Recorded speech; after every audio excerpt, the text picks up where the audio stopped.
last week I introduced what he must be. Well, I don't remember what the name of the message was, but by popular demand, the message title got changed to what he must be to be my deacon. So we kind of had what he must be to be my pastor, and now what he must be to be. I've kind of changed that a little bit, modified what he must be to be a deacon, and that's kind of based on when we talked a little bit about the singular verbs that are used in verses 1-7 about the pastor, which suggests singular pastoral leadership, and the plural verbs that are used, the plural words that are used in verses 8-13, which suggest a plurality of deacons. And we see that in Acts 6 and in other places. So you can have more than one pastor, but generally speaking, there should be some type of senior pastor, singular pastoral leadership is how we understand it. Not everyone agrees with that, but that's how we're understanding Scripture. Last week, I kind of introduced this whole part. It's 3 parts on what he must be to be a deacon. This is part number 2. And I spoke last week about how the office of a deacon is often misunderstood. By the way, what some of you don't or may not know is that I was once a deacon. How many people here knew that I served as a deacon? Just you, Paul? Andrew, you knew? Just the deacons? That's it? Mr. Metcalf, did you know? Hand up or down? You knew I served as a deacon. Did you know I served as a deacon? You knew? So only our deacons knew that I served as a deacon, and no one else knew. I served several years as a deacon. For years, I was asked to serve, and for years I said no. For several reasons. One of which was I was studying for ministry. I was studying to be a pastor, and I didn't want to get distracted from those purposes with what the office of a deacon was. So I continued to say no, and then finally I was like, you know what? Okay, I'll do it. I could serve as a deacon, but understand my time here is limited. So I'll help you out and for a couple of years, so what the pastor actually ended up doing was knowing that what my future plans were and what I thought the Lord had me do. He actually put me over the membership of the church. So I was responsible for approving members that came in. So really, even though I was a deacon, he kind of had me doing spiritual aspect of the ministry, something that would typically be reserved for like the pastor or pastors. Well, anyway, I'm guys, just so you know, I'm coughing this morning. My understanding is this is asthmatic. You guys have heard me do this week in and week out for years, so I have no reason to believe that I have the illness. Just show me some grace there. I'll cough into my arm. I'll stay away as I always do, but I'm having some asthma problems this morning. So everything seemed well when I became a deacon at that church. All seemed well until I attended some deacons meetings. And it didn't take long to learn that something wasn't right. And the pastor and the deacons were arguing with each other. And part of the problem was that the deacons didn't understand the biblical role of a deacon. And part of the problem was that the pastor wasn't leading the deacons were leading him. That was part of the problem. That was a big part of the problem. He was asking for stuff that he felt really strongly about. And when he didn't get it, things went badly. He would kind of throw a little temper tantrum. It's hard to forget the words that he spoke to the deacons. You are the stingiest group of people I've ever met in my entire life. I wouldn't ask for a dime from you. Hard to forget sitting in that deacons meeting. Hard to forget the chairman of the deacons getting up in anger and storming out of the room, resigning on the spot. One of my first deacons meetings I've ever been part of. Guy gets up, storms out, resigns on the spot. I quit. I'm done. I don't have to put up with this. Ran right out of the room. I chased that deacon out of that room. I chased him to his car. I begged him not to leave. All right, I convinced him to come back in and kind of played peacemaker there and got everybody to kind of like settle down and calm down. and get things done. Good times, man, good times, great times. I was confused. Everyone was wrong. And here I am. I couldn't be maybe more than 26, 27, 28 years old. And I didn't know what to do. I didn't know how to respond to that. I was confused. Again, I'm trying to play the peacemaker, trying to figure out what the situation is. By the way, what I tell our deacons, when you become a deacon here, it's best to just kind of watch things for a little while and just not that you should never say anything or you shouldn't, participate, but just keep your eyes on some things. Figure out how things are done a little bit. That's wisdom, right? And that's what I was doing. So I'm there, I'm in my first couple of meetings, and I'm just trying to figure out how this works. I'm just trying to figure out how these people manage the church and what my role would be. We haven't always had that same grace here. Sometimes people they end up becoming our deacons, by the way. I'm not talking about any of our deacons are fantastic, but sometimes a guy becomes a deacon and right away they want to take over and and it's just, you know what? I've had to give the advice, maybe it's best to just kind of observe for a little while.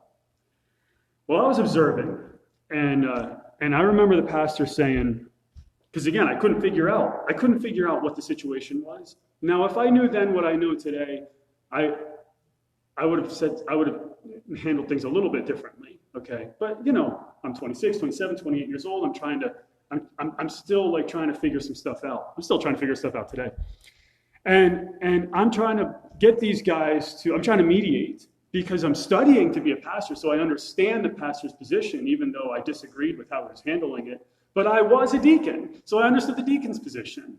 All right, so I'm trying to put these two things together, and I'm trying to figure out what to do. And I remember the pastor saying to me, "Steve, stop riding the fence and make a decision whose side you're on." And my decision was to wait. That was my decision. And my decision stayed to wait for some time. Pretty much never stopped being late because I saw the mess that was involved there. And I learned a lot. I learned this is not how pastor-deacon relationships should be. And I learned this is not how I'm going to run deacons meetings when I'm a pastor. And this is not how it's supposed to be done. I suspect that's a story that's all too common in churches in America today. In that church, the treasurer kind of had a little more authority, or thought he had a little more authority than he had, and that was a dynamic too. Everybody thought they had more authority than they had. And so what's I don't know if I could use that old phrase. I don't know if you could still use it. Washington Redskins are changing their name, so I don't know if I could say it. But you know the phrase, right? Too many something and too little, not enough something else. So whatever.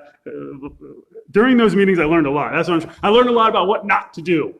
And I learned I was not going to have deacons meetings like that. And that was my only training in deacons meetings. I wasn't allowed to be, as the assistant pastor here, I was not allowed to be at our deacons meetings. Pastor Thorne did not ask me to be there. He told me he didn't want me to come. And I suspect that's because of what happened. Pastor Thorne had a hard time getting over the betrayal that he faced at the hands of an assistant pastor, some almost 30 years ago. And so I didn't take offense to it. I just kind of knew this was a trust thing. And, there's only so much he's ever going to trust me because of that situation. And I was cool with it. I was actually like, you know what? I don't have to take Friday night and go to a deacons meeting. I was kind of cool with it. That's okay. I'm fine with it. And another reason why I was fine with this, I just didn't want more negative influence about how deacons meetings were. I don't know how our deacons, maybe anyone who was serving here, Paul, you had some deacons meetings with them for maybe a year's time or so, or maybe 6 months time or something. I don't really know how they went, but after the experience I had, I didn't want to know. I thought, when it's time for me to be a pastor, I'm just going to look at the Bible and I'm going to look at the church constitution and I'm going to start from scratch because I don't want to do what I saw. I don't want to make those mistakes. That didn't sit so well with one deacon when I became the pastor here, because I had to teach what role the pastor had, and I had to teach what role the deacon had, and I should not have had to do that, because Pastor Thornton regularly taught that from the pulpit. And so everybody should have known that, but that wasn't the case. And we had to look at the Constitution, and I had to do some teaching. And this is yet another illustration about why it is so vital to have biblically qualified deacons who understand the nature of their office. And that was really kind of like the point of last week's message, right? We need to have biblically qualified deacons who understand the nature of their office. Not perfect guys. No church is going to have perfect deacons, but biblically qualified guys. And biblically qualified guys who get what the Bible teaches about the office. That church where I served as a deacon had neither. I got to say there were, 6 or 7 or 8 deacons at this church that I was at. And I got to say 1 or 2 were biblically qualified. And I'm not sure if 1 or 2 understood the nature of their office. That is a recipe for disaster. Look, there's a little bit of subjectivity there. I'm looking at biblical qualifications. I'm measuring guys up. And one of the big things that I would measure up is going to come up today. And one of those big things I felt almost everyone on that, what they called a deacon board, almost everyone failed on. And that's a recipe for disaster. Now, 1 Timothy is written by a pastor, to a pastor, and for pastors. And in this letter, Paul calls Timothy about how to manage the affairs of the church. But one of the most important ideas that come up throughout this first letter to Timothy, is that Timothy needs to, as a pastor, protect the church from false teaching. And one of the best ways to do that, as we've seen in the first paragraph of this chapter 3, verses 1 through 7, one of the best ways to do that is to appoint biblically qualified pastors. Another way to help assist in protecting the church from false doctrine is to appoint biblically qualified deacons. That's important. To have biblical. I'm going to tell you right now. I remember one pastor saying to me, "If so and so was a deacon, I would shoot myself in the head." And when I heard that, I thought, "That's scary." And then later on, I thought, you know what? I understand what he's saying. I would never do that, but I understand what the guy's saying. It would be a disaster. It would be a disaster if certain guys would become deacons in a church. Timothy needs to appoint deacons who understand the nature of their office. A deacon is a servant. He handles the more mundane aspects of the ministry. And what we talked about last week was we defined mundane a little bit. Mundane is not unimportant. Imagine what would happen if the deacons didn't distribute the food to the widows, the Hellenistic widows in Acts 6. Imagine what would happen if they didn't have food, right? Is it important? It is absolutely important, essential. The things mundane is about this life. Matters about this life. And many of those matters have eternal impact. So it's not like unimportant. So when we talk about mundane, we're not saying unimportant. We're talking about of this life. Matters of this life, some less important, some extremely important, some having eternal impact. Last week, the illustration I spoke of was our church flooded. All right? And you think it was important to get that taken care of? You think that was significant? Yeah, that was significant. And so our deacons, though they were handling something that was mundane, that is about this life, it was significant. This is the place where we worship. A lot of the Lord's money went into this place. And think about the health that's involved if that doesn't get taken care of. The health of the people. These things matter. They are significant, sometimes eternally significant. The deacon's primary responsibility is to free up the pastor or pastors so that they can attend to their primary responsibilities, which is prayer and the ministry of the word.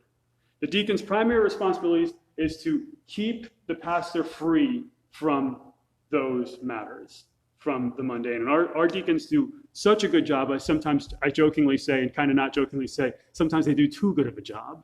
Sometimes I find out about things after they happen. And that's okay. That's okay. We had to do some stuff down here in the ground, and I didn't even know about it. And And I remember Tim Metcalf saying, "Hey, you might want to bring some bottled water or something like that, or can you pick up some bottled water tomorrow or something like that?" And I'm like, "Wait a minute, something."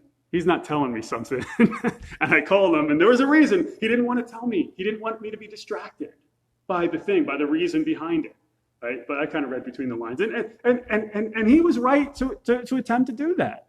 Our deacons will do that. They won't let me know a lot of times things that are going on because they don't want to distract me. There are certain things that they have to let me know, and they know that. And so I actually appreciate that they err on that side. They would rather make a mistake by not telling me something than tell me too much. And I'm kind of cool with that. I'm okay with that. There have been very few instances where I thought, maybe I should have known that. And this is how it goes. I think, maybe I should have known that. But you know what? I'm cool with it. I appreciate what they tried to accomplish there. And there's respect between the deacons and I, and there's grace that we show each other. Today we look at the biblical qualifications of a deacon. And Paul starts off by mentioning several spiritual qualifications. This is our first message in 1 Timothy. So we had kind of Acts 6 was last week, verses 1 through 6, 1 through 7. 1 Timothy 3, verses 8 through 10 is today, and then we'll finish that part off next week, 11 through 13 next week. Look at verse 8. Deacons likewise must be men of dignity, not double-tongued or addicted to much wine or fond of sordid gain, but holding to the mystery of the faith with a clear conscience. Deacons need to be the first thing that's mentioned. Deacons, remember we talked about plural, right? Plural words that are used. Deacons must be men of dignity. That is, they're worthy of respect. People see their lives and show them respect. Their children respect them. Their character commands a certain level of respect. They're men of dignity. They're not duplicitous. They're not double-tongued. That is, they speak sincerely and consistently. They aren't two-faced in the way they speak. It reminds me of one guy he was so nice. He was such a nice guy. Oh, he was so nice to my face. And then behind my back, it was a whole other story. He was so nice. He was such a wonderful guy to my face.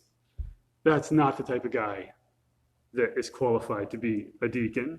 A guy who's so nice to me and then he's gossiping about me and working against me behind the scenes. A guy like that would be disastrous in a biblical office. And believe me, guys like that try to become deacons.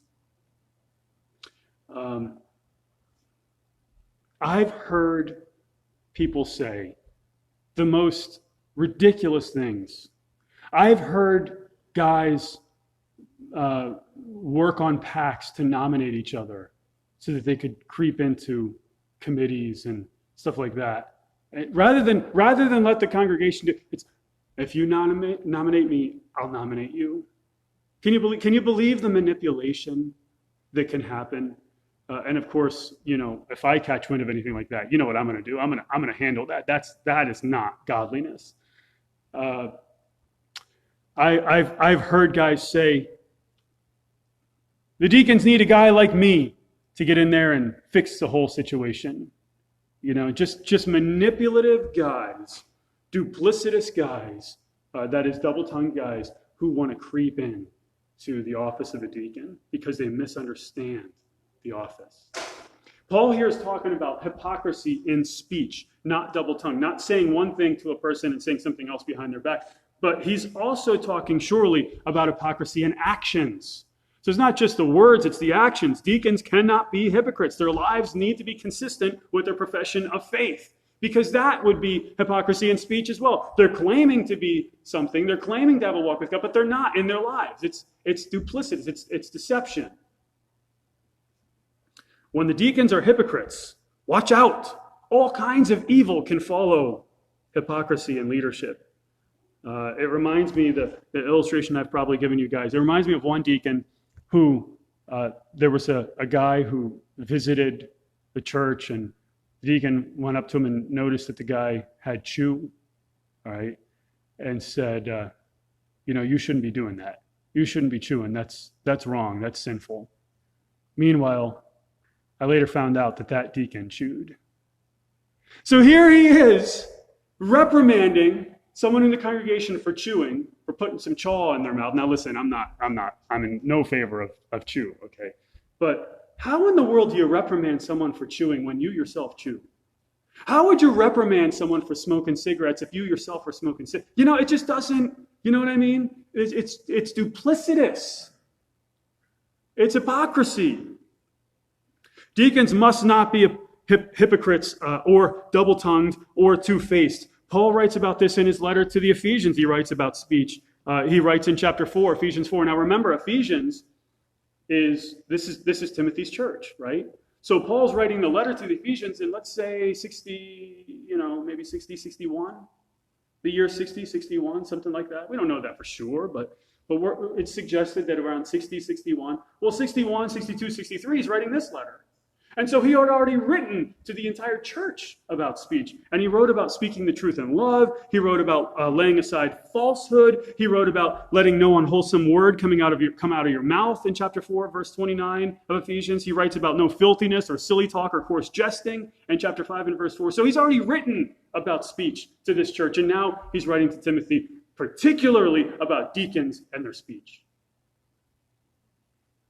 A man's speech often reflects his character, and so it's important that deacons not be double-tongued, not be duplicitous. Does the potential deacon keep his word? That's a good question to ask. Does he keep his word? Does he speak consistently to people? Is his life consistent with his profession of faith? Deacons need to be men of dignity who are not hypocrites. Look at the next qualification. Deacons likewise must be men of dignity, not double-tongued, or addicted to much wine. Now, I spoke extensively about this in 1 Timothy 3, so I'm not going to speak a ton about it today. I do want to say a few words. Proverbs says, wine is a mocker. Strong drink is raging, and whosoever is deceived thereby is not wise. So Scripture makes it pretty clear. Proverbs says that wine is not for kings and princes in chapter 31, verses 4 through 5. Why? Because it would affect their we talked about this, right? It would affect their judgment. It would affect their spirituality in Proverbs 31 and verse 5. Alcohol can be tempting to those who drink it. Proverbs 23, verse 31 through 32. The godly man, according to Ephesians 5:18, does not get drunk with wine. Be not drunk with wine, wherein is excess. So that's how we understand. It's not that they should not drink to excess. It's that being drunk is excess. Being drunk, which is, this is how it could be translated and properly. So be not drunk with wine, which is debauchery. That's really how I've translated that word. The godly man does not get drunk with wine, and so deacons should not be deceived by alcohol. Neither should they be deceived by any other mind-altering substance. One of the things that comes up, we have this focus a lot of times on these passages that speak against alcohol or whatever, against drunkenness. And they're not thinking, like when I was first saved, a lot of my friends were, potheads, right? So I was around. Can I say that? Can I say that? Is that politically pothead? Is that, they smoke drugs, okay? And and I'd hear the argument as I was trying to witness to them. They would say things like, God says we should use every herb, every plant, every herb yielding seed, and and all these different ridiculous arguments. But these warnings against getting drunk with wine, they're really talking about any mind-altering substance that you could abuse. One that today is maybe a little more subtle. That would include any narcotic drug. And one of the things that's a little more subtle today is pain-killing narcotics. So, I'm not saying there isn't a place for them. I'm sure there's a place for them. I mean, maybe after a surgery, or maybe if someone's experiencing like a ton of pain at a particular time, to use a narcotic painkiller temporarily. Listen, I'm not a medical doctor. I can say that I've been prescribed them in the past, and maybe I've taken 1 or 2 pills in my whole life. I was in such pain. I was taking so many Tylenol, and it wasn't doing the job. I'm like, I'm just going to take this pill they gave me. They prescribed me with, and I took it, and it knocked me right out. And for 12 hours, and maybe a second time later on, a few years later, I took one. I advise people, some people who have had surgeries in this room, I've advised, listen, be cautious. These things are highly addictive, and as narcotics, they're mind altering. We have an epidemic of people today who are misusing narcotic painkillers. And I know people personally who are misusing them. So if you're a Christian and you're like, hey, listen, I don't drink, and I can't believe so-and-so would have a glass of beer with dinner, and meanwhile are taking all types of narcotic painkillers, well, maybe you shouldn't be the first guy to cast a stone. You understand what I'm saying? I would suggest that you look at that. I would suggest that you consider those narcotic painkillers. And I've advised people in the past, go to your doctor and ask about other painkillers. Ask about non-narcotics. What non-narcotic painkillers can you take? Anyway, I wasn't really supposed to talk about that. Let's move on. The point is, a deacon needs to be able to control himself when it comes to these matters. When it comes to mind-altering substances, deacons need to be men of dignity who are not hypocrites. They are not addicted to alcohol or any other substance. They are not fond of sordid gain. That is, they're not greedy for money. They're honest in the way they handle money. They're trustworthy when it comes to church finances. Why? Because spiritual leaders can take advantage of things like this. In our church, the deacons count the money. This is an important matter. The deacons, I don't think you're the only ones that count, but usually the deacons are involved in counting, right? Very seldom, maybe that gets are deacons ever not involved in counting? There's always usually at least one deacon involved in counting. A dishonest deacon can pilfer from the money bag like Judas did. And this has happened all over the place. That's one of the reasons why we require 2 men to count. So our Constitution, I believe our Constitution, I don't know if it's our Constitution or our deacon handbook, calls for 2 men to count at all times. Deacons help with money matters, and so they need to have sound judgment when it comes to money and not be driven by a desire for money unjustly gained. A greedy person is not going to have that sound judgment. Deacons, what we look for is a deacon who's generous in their time and their money. Now, again, it's harder for me to look at because I don't look at anyone's giving. I don't know what people give. But we're looking for character that suggests that. How is this person honest in how they handle money? What's their attitude toward wealth? What's their attitude toward giving? Deacons must be men of dignity who are not hypocrites. They're not addicted to alcohol or any other substance. They're not greedy for money. They're spiritual men who are committed to the faith. Look at verse 9. So we have these, they must be this, not these things. But that is, there's a contrast. This is a negative, positive statement, right? It's supposed to be a positive. Negative, positive, right? These are the negative statements. It's really a positive idea here. Sorry. You get the point, right?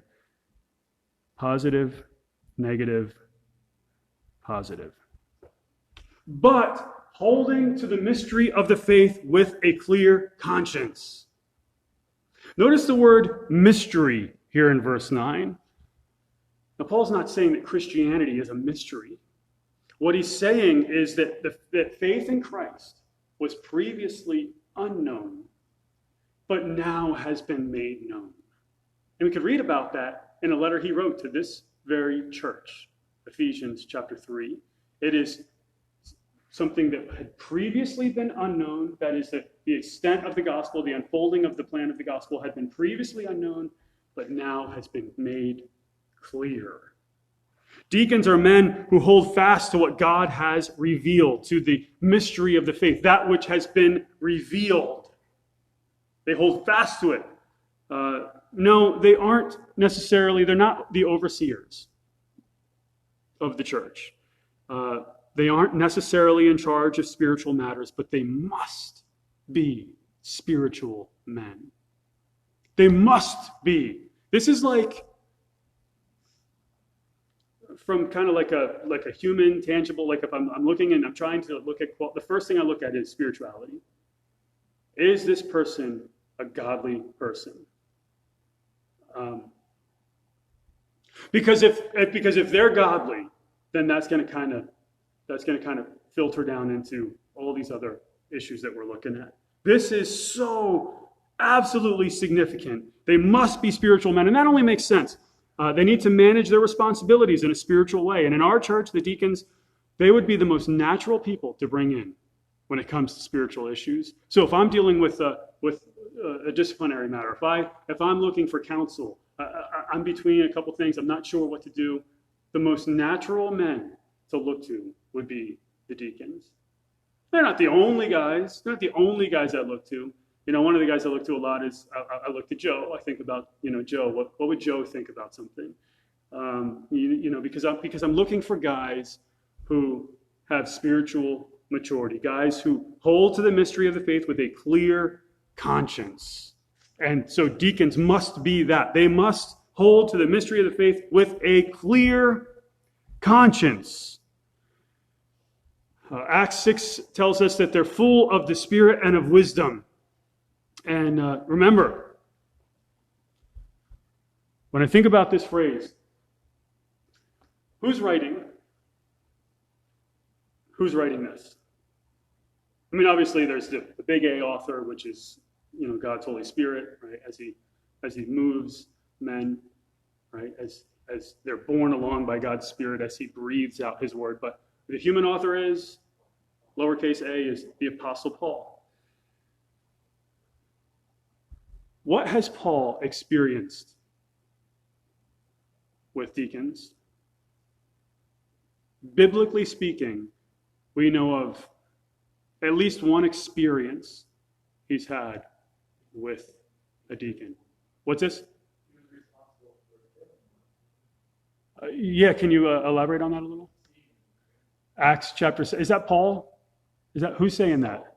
Who's talking right now? Okay.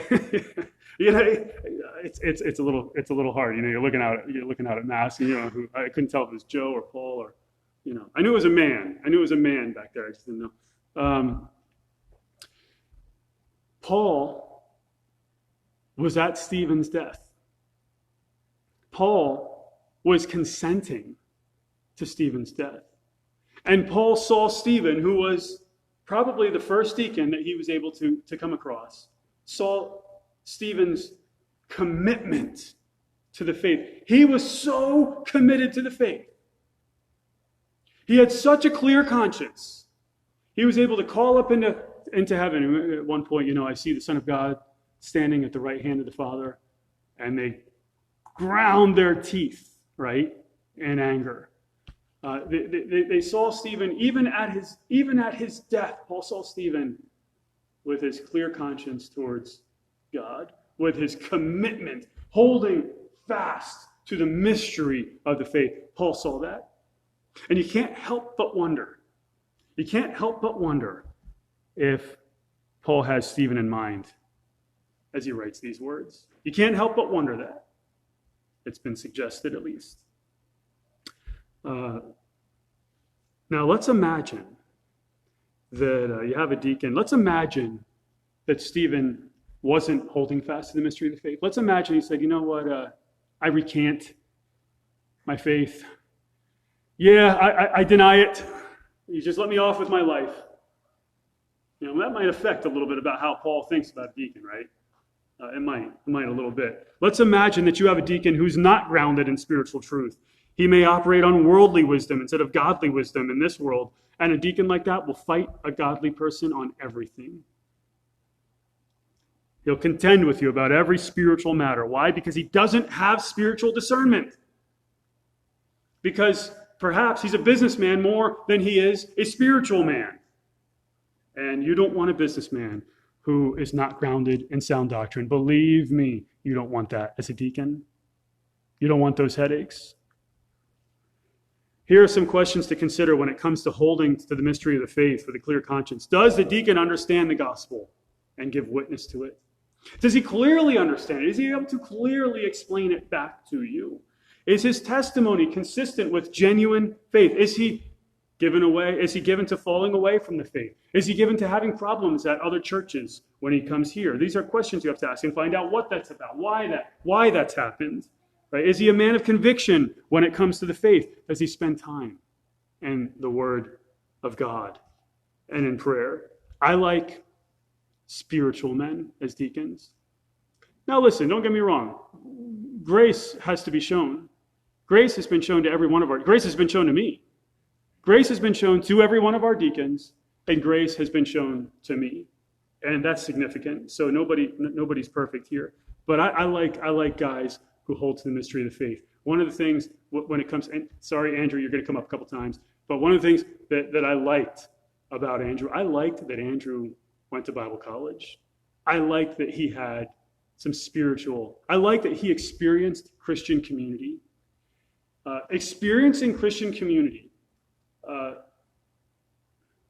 don't know about you, Andrew, but when I got out of Bible college, I mean, I knew I was in, the bubble, right? Remember did they use that term, Christian bubble? I knew I was in the bubble, right? Dawn, Roxanne, like you guys know, the Christian bubble. And then, when you go out into the real world, Joe, right? You go out in the real world, you're like, this is not how this world functions on entirely different levels, entirely different plane, entirely different thinking. It's completely different than the Christian bubble that I've lived in, such that it's a corruption. And my thought was, people who haven't experienced, the Christian bubble, they don't really know, they haven't experienced Christian life the way we have, right? And I'm not saying that makes you better or worse or anything. Don't misunderstand what I'm saying. But you haven't seen a real Christian community.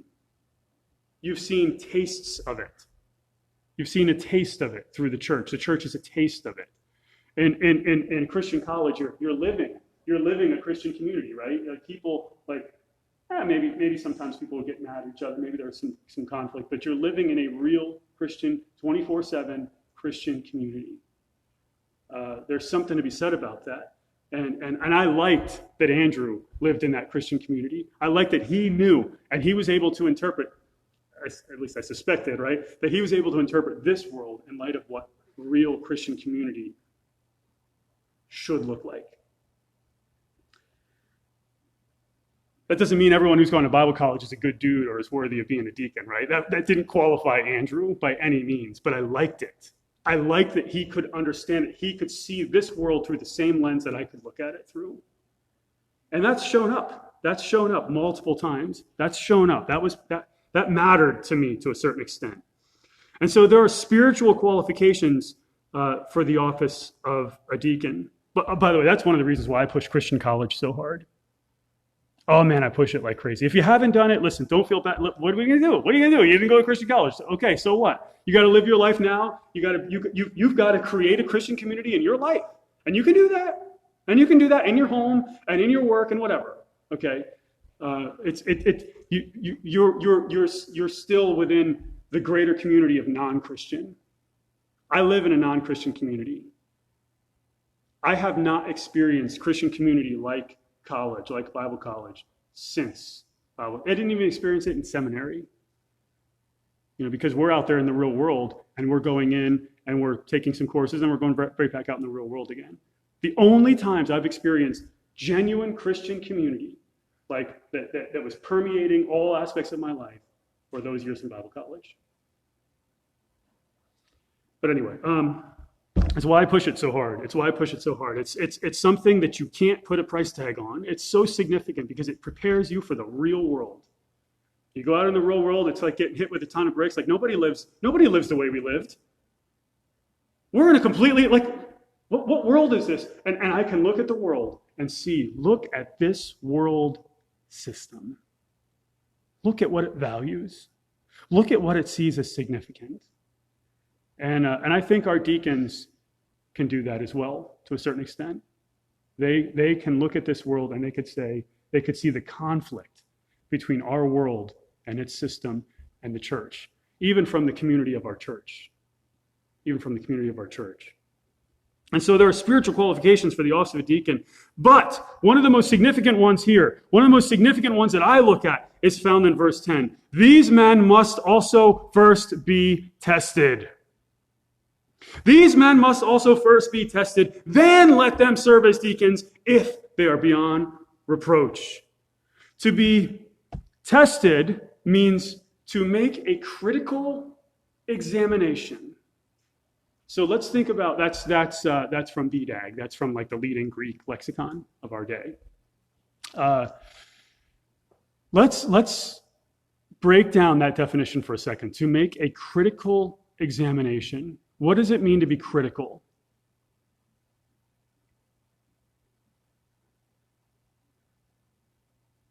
Well, what is critical thinking? Someone give me something on it. How would you? I mean, I'm not looking for like Webster's dictionary here. I'm just, a little description of what critical thinking is. Anyone? Analyzing details, right? Both positive and negative, right? Generally speaking, would that be fair? What's that?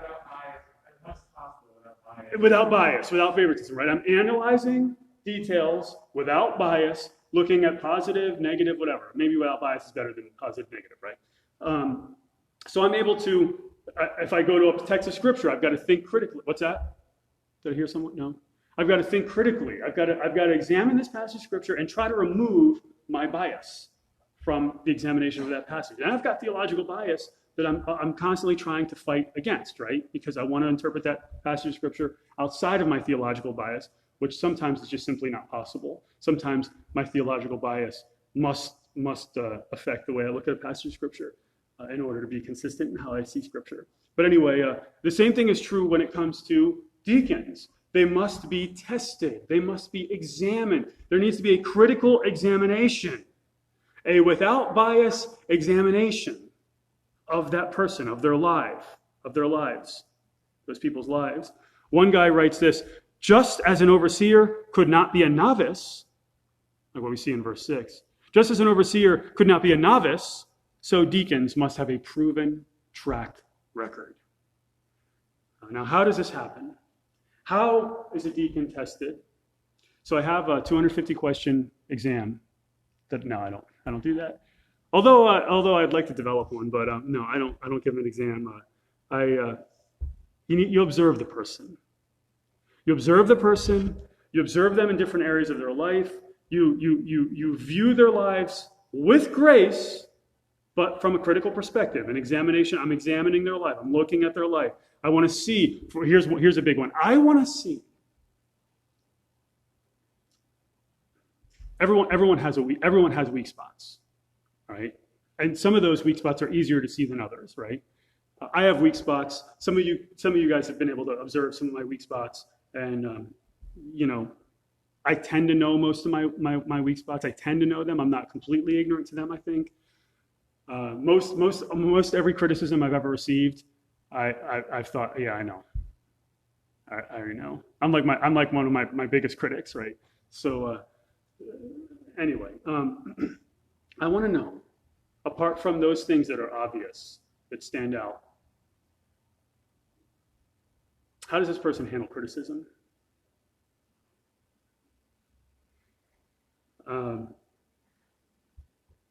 How does he take correction? Because that sometimes needs to happen, right? Does that ever happen in the workplace? Does correction ever happen in the workplace, right? Correction ever happen with kids, right? It happens with kids. I imagine it happens with husbands and wives. I wouldn't know because my wife is perfect, so I never have to correct her. She never has to correct me either. But let me give you a quick example of how this worked. And Andrew, this is where your name comes up again. Sorry, but Andrew's like, please no more. Sometime before Andrew became a deacon, we sat down, right? I think we had a car ride together. I don't remember what happened, but I went over a thing or two in your life. I'm not going to tell the people what those things were, but I went over a thing or two in his life, and I told him what I was looking for. He had not asked to be a deacon. That was pretty important for us. In fact, when I brought it up, he wasn't sure. He was like, okay, well, that's something I'd really have to think about. I'm not sure about that. But I said, listen, you're on our radar. I'm not there yet, but you're on our radar. And you've been on my radar for a few years now, for like a year or two or something like that.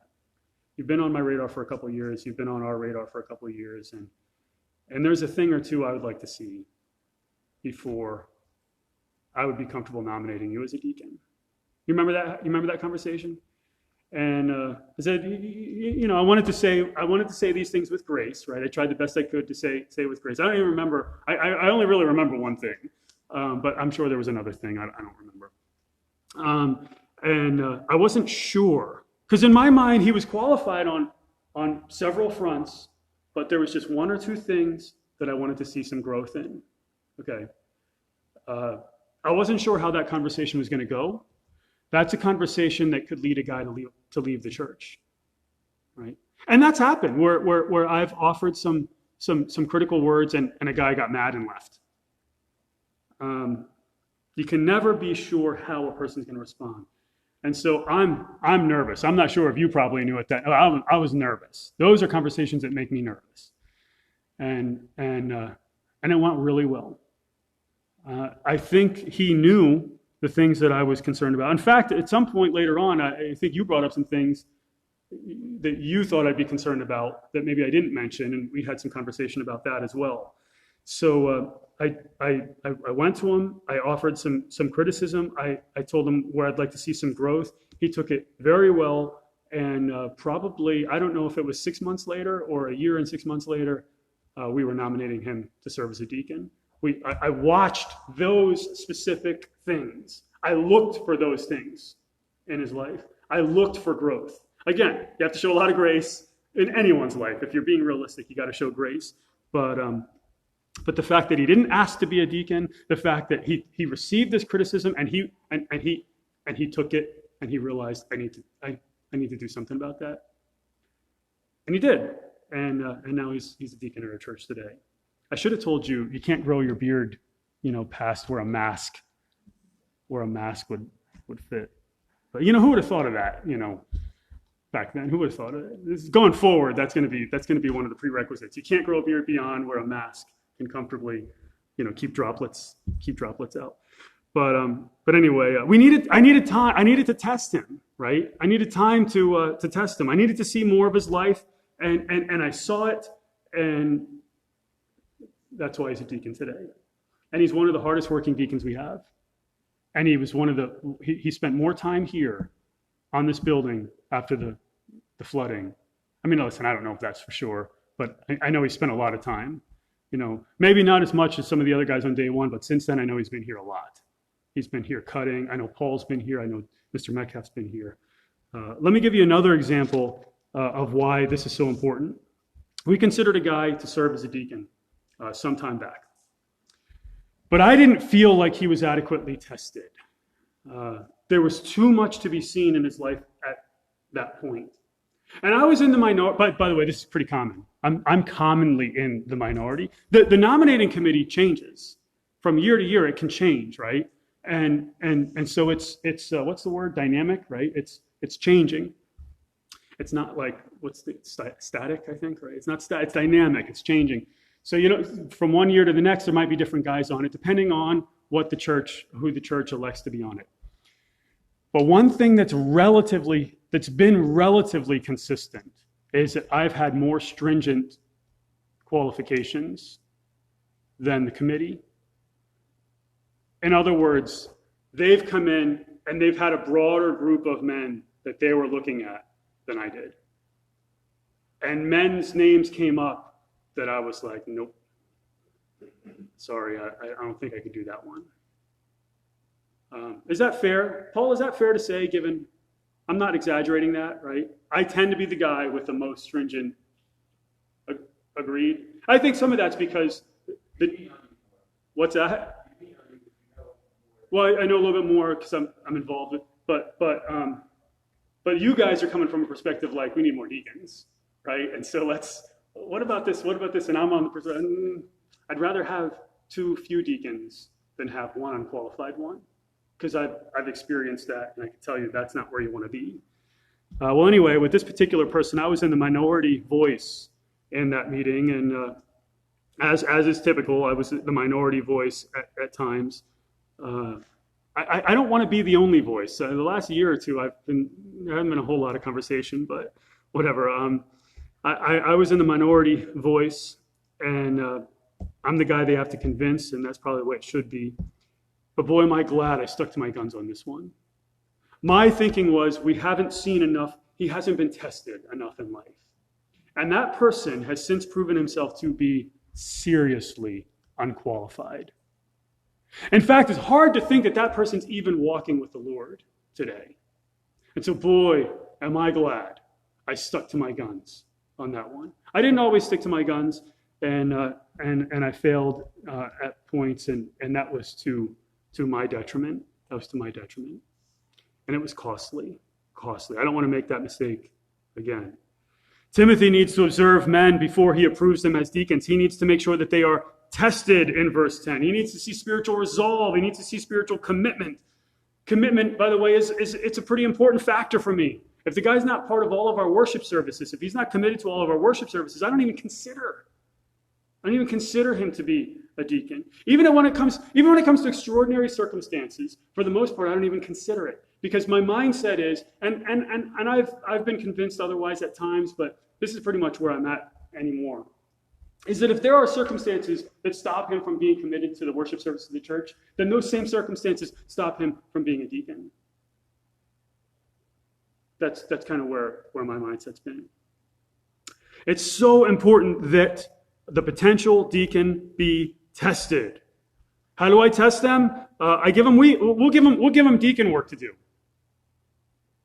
Our deacons will give the guys some deacon work.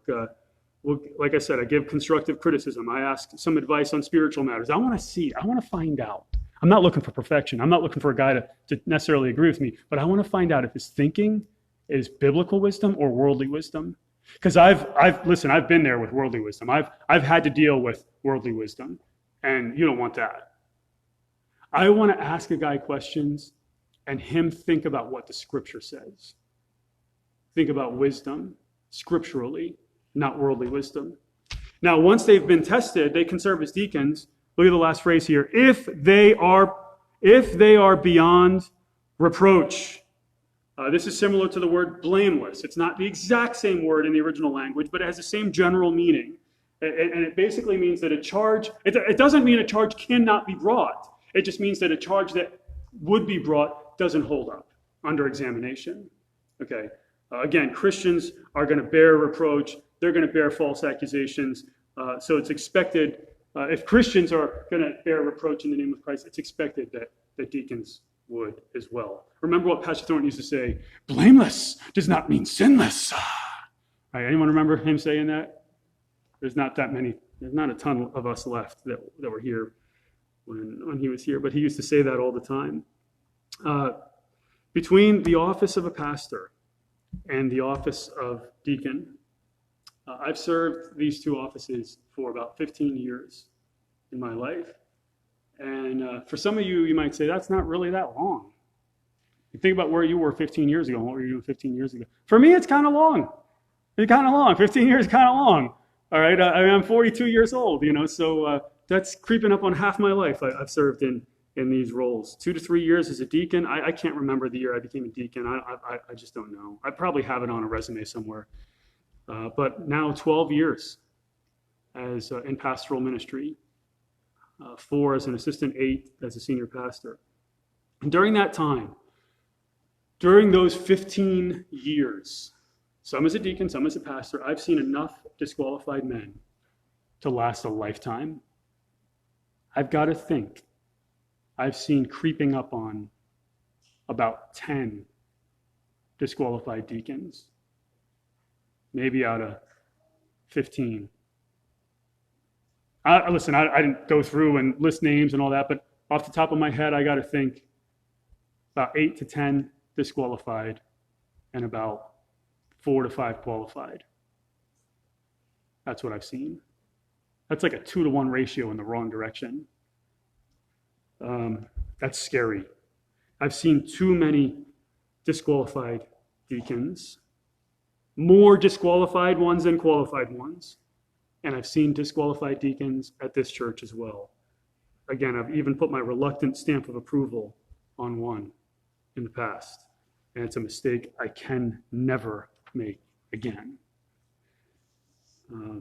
My own experience has shown that it is vital to have biblically qualified men serving as deacons, men who understand their role, who understand the biblical role of a deacon. But the Apostle Paul also shows us how important it is. And that testimony is more important than my experience. The Apostle Paul shows us how important it is to have biblically qualified men who understand the nature of their office serving as deacons. And his writings in 1 Timothy 3, verses 8 through 13, are breathed out by God himself. And so God shows us how important it is to have biblically qualified men serving as deacons. These are principles that should guide me as I approve future deacons. They're principles that should guide you as you do the same, as you vote on those deacons. Remember, we have to show grace.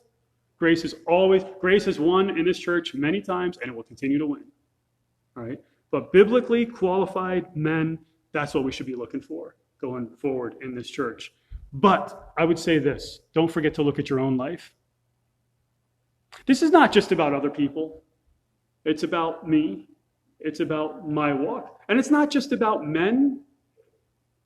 It's about women. Okay, so are you a person of dignity?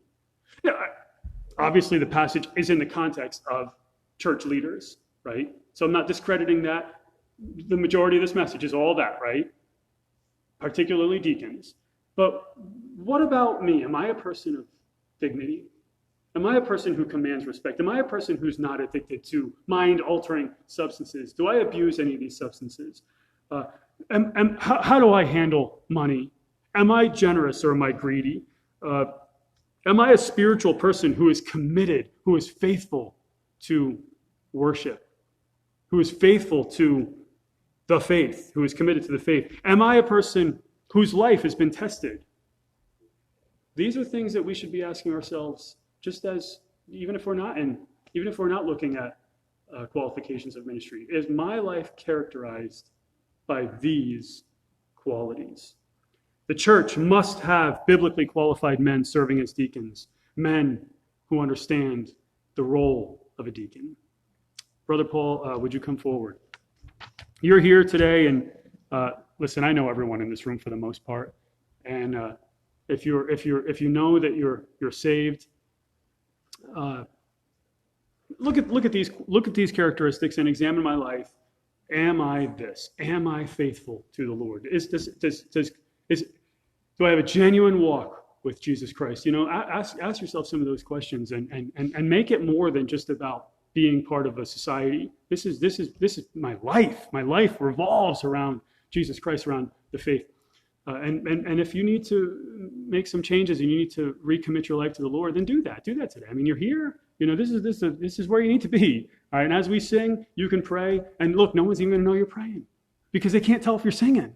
Right? Maybe the people right next to you, you know, because of the mask and everything, they might hear that you're not singing or whatever. But you could spend some time and just pray and get things right with God. If you're here in the room or you're watching from home or whatever, and you're not sure that you have everlasting life, you're not sure that you are genuinely saved, then you need to take care of that today.